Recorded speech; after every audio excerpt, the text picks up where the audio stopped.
Bonsoir à tous, bienvenue sur Angers 7. Ce soir, dans ce JT, nous verrons comment il est désormais possible de réaliser des examens cliniques de l'intestin grâce à une vidéocapsule avalée par les patients. Nous découvrirons également les moyens mis en œuvre par Cofiroute pour faciliter les déplacements des usagers de l'autoroute A11 en cas d'intempéries. Enfin, nous terminerons ce JT avec le groupe angevin Zwiska Mepa qui clôturera définitivement ce week-end une carrière longue de 10 années. Avant de développer ces titres, je vous propose tout d'abord de nous intéresser à une information qui nous est parvenue en toute fin d'après-midi. La ville d'Angers a en effet décidé de fermer pour une semaine l'école maternelle Jules Verne dans le quartier de la Roseraie, car cette dernière serait infestée de rats. Des mesures de traitement sanitaire vont donc être prises dès que possible. Des travaux se déroulant dans cette école et dans ses environs seraient à l'origine de la présence de ces rongeurs. En bref, un train express régional a percuté cet après-midi une voiture au moment où celle-ci franchissait un passage à niveau à Varin, près de Saumur. La conductrice de l'automobile a été tuée sur le coup. Santé à présent avec un coup de projecteur sur une technique étonnante mise en place il y a quelques mois à la clinique Saint-Joseph de Trélazé.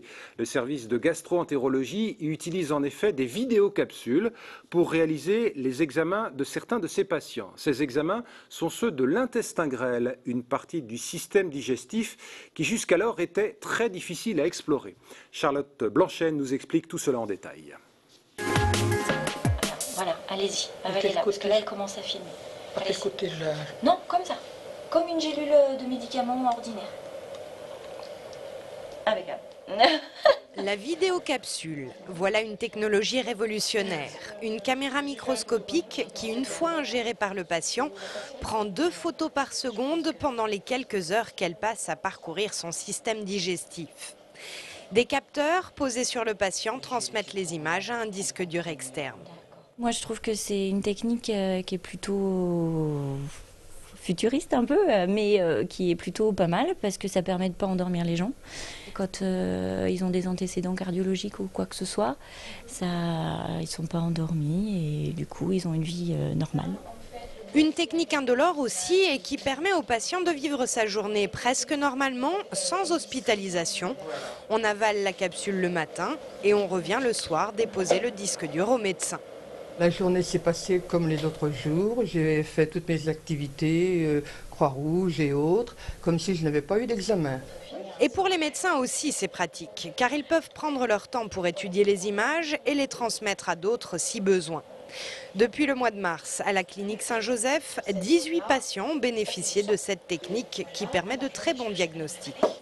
Dans les 2 premiers patients qu'on a fait, on a trouvé une tumeur du grêle, par exemple, qui saignait depuis des mois et des mois, avec lesquelles les autres techniques d'imagerie n'avaient pas été mis en évidence par les autres techniques d'imagerie.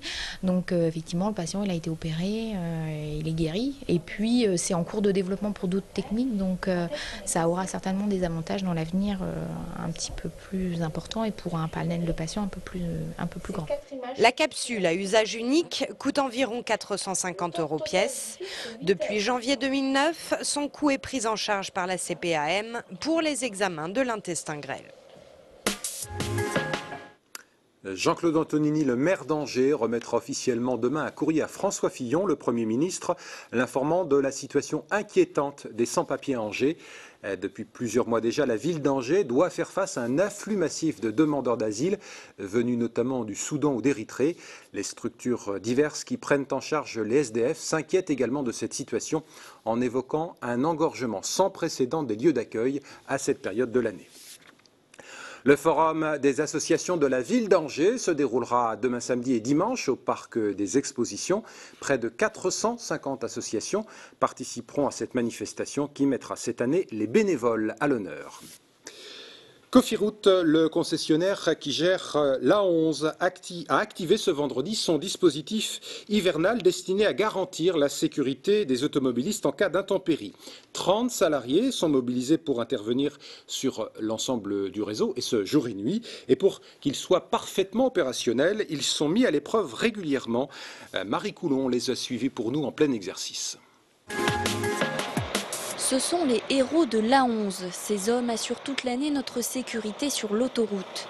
Mais ils savent que le trafic hivernal est particulièrement dangereux. Entre novembre 2008 et mars 2009, ils ont procédé à 21 salages. Alors cette année encore, ils s'entraînent pour garder les bons réflexes. Nous ne faisons que mettre en pratique des procédures et des modes opératoires que ces 35 personnes ont pu apprendre soit l'année dernière, soit apprendre encore dans des formations qu'on appelle des recyclages, où on repasse en salle et on repasse sur le terrain pour pouvoir connaître et comprendre nos procédures et surtout l'utilisation de nos matériels. Tous leurs gestes sont analysés et corrigés. Parcours de précision et de dextérité, montage d'une lame de déneigement, en cas de réelles intempéries, ils n'auront pas le droit à l'erreur. Leur travail est coordonné au poste central d'exploitation. Ici, l'intégralité du réseau est surveillée jusqu'à la plus petite signalisation. Par exemple, les phénomènes météo peuvent commencer déjà sur un panneau. Par exemple, on peut voir apparaître du gel en premier lieu sur un panneau avant que ça apparaisse sur la chaussée. Mais pour le moment, les engins peuvent rester rangés et le sel peut rester entassé. Météo France nous prévoit encore quelques beaux jours.